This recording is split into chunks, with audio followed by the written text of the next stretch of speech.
Judd Turner, and I am a sculptor in Eugene, Oregon. I work out of a studio in West Eugene, an industrial part of the town, and I work with found objects, welded steel, repurposed materials, all kinds of different things. Things that typically were not meant to be an art material or art medium, like clay or bronze or those sorts of things. So repurpose, revision, recycle.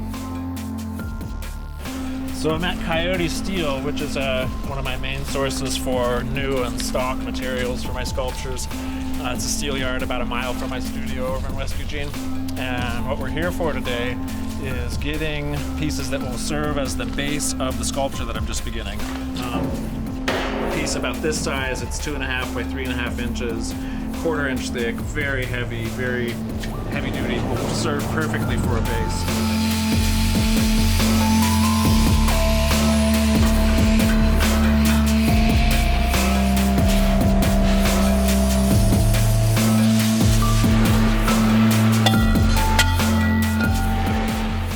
So I went to the University of Oregon in the late 90s, and I majored in drawing and painting and also sociology, and that pairing gave me a good perspective on the way that I approach my art career now.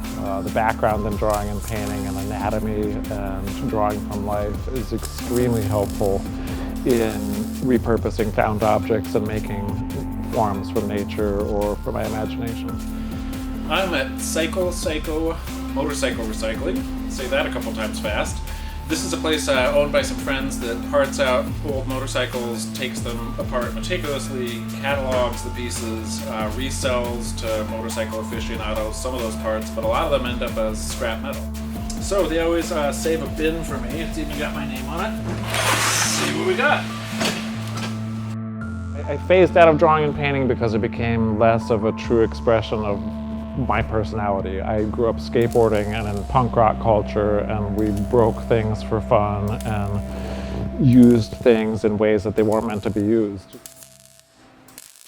Our consumer culture makes more stuff than ever, and so that stuff becomes my medium, and that we throw away so much of that stuff is a great source of materials. And the flotsam and jetsam of consumer culture is this incredibly rich pool of materials for me as a sculptor to work with and repurpose, and sometimes try to take things back towards nature in terms of representing animals and soft living things out of these cold hard metal objects that have been cast off. Sculpture like this takes a long time, and there's a lot of hours working alone in a studio space, and you have to really enjoy that sort of solitude and that pursuit of self versus self in order to make it a viable profession and make work that people want to buy and exhibit.